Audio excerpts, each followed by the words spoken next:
आपकी भरपूर तालियों में वन ऑफ माय फेवरेट वकार यूनुस।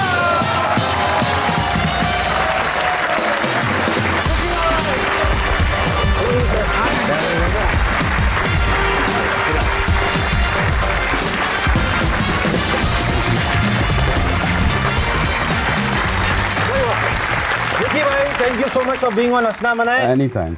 विकी भाई, ऐसा है कि ये लोग जो है इनको ये ठंडे आते हैं, इनको थोड़ा लगा तो नहीं तालियों से इनको नींद गर्म करना पड़ता है। Okay. शेर सुना, इन्हें शेर सुनाइए ताकि ये गर्मा जाए। इलामा इकबाल का ही शेर है, नहीं तेरा नशेमन कसर सुल्तानी के गुंबद पर, तू शाही है बसेरा कर पहाड़ों की चट्टानों में। वाह विकी भाई, बैठिए। मैं आपको एक इत्तेफाक बताऊं, आप मानेंगे नहीं। बोलिए। अभी कुछ दिनों पहले वसीम भाई आए, ओके, उन्होंने भी यही शेर सुनाया। आप लोग शाहीन से डायरेक्ट बात क्यों नहीं कर रहे? मुझे क्यों सवाल कर रहे हैं? अगर आप चाहते हैं कि शाहीन क्रिकेट छोड़ के पहाड़ों में चले जाए तो आप उनसे खुद कहें।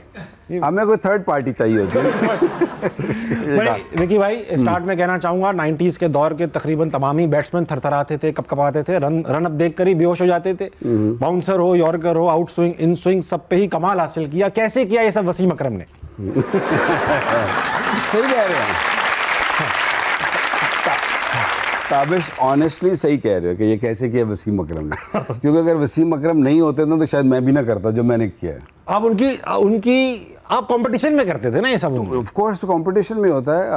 आई मीन अभी भी जब आप क्रिकेट में देखते हैं तो शाहीन उस टाइम ज़्यादा अच्छा करता है, जो शाहीन की बात हो रही थी जब कंपटीशन। हाँ, अच्छा। तो शाहीन जब हारिस अच्छा कर रहा था तो शाहीन को फिर अच्छा करना होता है। हाँ। वो जो हम बैक स्टेज बात कर रहे थे ना कि यार ये 4 विकेट ले लिए तो रुक जा मुझे 5वीं चाहिए।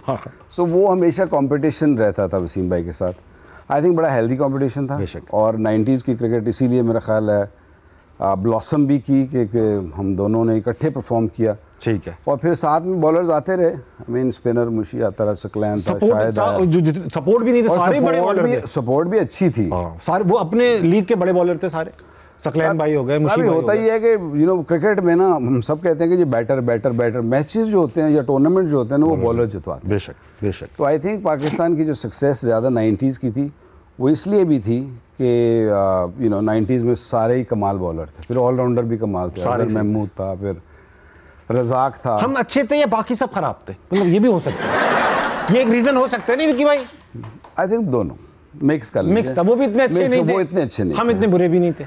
क्योंकि उनको कुछ चीज़ें नहीं पता थी जो हम करते थे।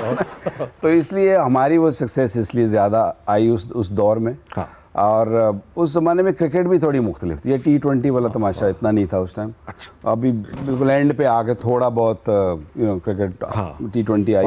Otherwise it was more test match cricket और वनडे क्रिकेट। अच्छा, मुझे ये बताया, वसीम भाई आपसे 4 साल सीनियर होंगे क्रिकेट में, है ना? 89 आपका, 85 शायद 84 उनका डेब्यू है, गालिबन ऐसे ही है। तो एक सीनियर प्लेयर, अभी 5 साल का सीनियर प्लेयर हो जाता है अब तो आपका सीनियर प्लेयर से कैसे ऐसा कंपटीशन चल पड़ा? वो तो कब से, वो तो एस्टेब्लिश हो चुके थे, 2-1 सीरीज जितवा चुके थे, आप अभी आए।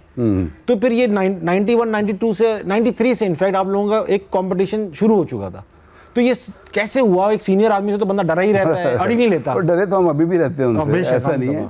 सीनियर तो वो हमारे हैं और हमेशा रहेंगे, इज्जत भी अपनी जगह। लेकिन ये था कि क्योंकि कुछ शायद नेचर भी ऐसी थी कि आते ही परफॉर्म करना शुरू कर दिया। जब परफॉर्म आप बंदा करता है तो एक दफ़ा दिमाग ख़राब होता है बंदे का, खड़े हो जाते हैं। होते तो हमारे फौरी तौर पे खड़े हो गए। तो हमने कहा अगर पंगा ही लेना तो फिर छोटे से क्यों, बड़े से लेना चाहिए। वाह। तो क्रिकेटर्स में होता यही है, पंगा हमेशा सबसे बड़े वाले से ले लेते हैं। क्रिकेट बोर्ड से भी लेते हैं। आप समझे नहीं? मैं समझ गया।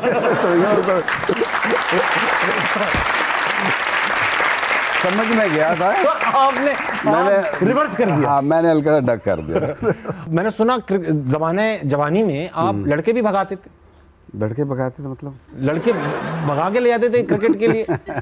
नहीं, वो बोर्डिंग स्कूल से बोर्डिंग स्कूल, बागी तो हम शुरू से ही थे। तो वो स्कूल में मतलब शरारतें होती थी। बॉर्डर थे हम लोग, सादिक पब्लिक स्कूल भावलपुर। बहुत अच्छा स्कूल है Sadiq public school, historic school है। मार भी पड़ती थी और बड़ी जालिम किस्म की मार पड़ती थी। पूरी क्लास को एक दफ़ा भगा के ले लिया। वो हमारी बात नहीं मान रहे थे। मैट्रिक से पहले ना कोई 10-12 दिन की छुट्टी मिलती थी। बिल्कुल तैयारी की। उस साल जब हमारी बारी आई तो छुट्टी ख़त्म कर दी गई। तो हमने उसके एहतजाज में पूरी क्लास को भगा दिया। तो फिर जब शाम को वापस आए, जाना तो वहीं था ना, घर वापस आना। तो हमारे टीचर होते थे अंसारी साहब, अल्लाह उनको जन्नत नसीब करे, आमीन। छोटे से कद के थे और उनके पास वो बैत वाली नहीं छोटी, हाँ। वो हिलती, उसमें आवाज़ आती करती तो वो उन दिनों मेरे शाम को बुला लिया उन्होंने, तो टेबल पे हाथ रखा लिए, सबको पीछे से कमीज उठाते थे ऐसे, सोटी से खुद उठानी पड़ती थी। नहीं सोटी से उठाते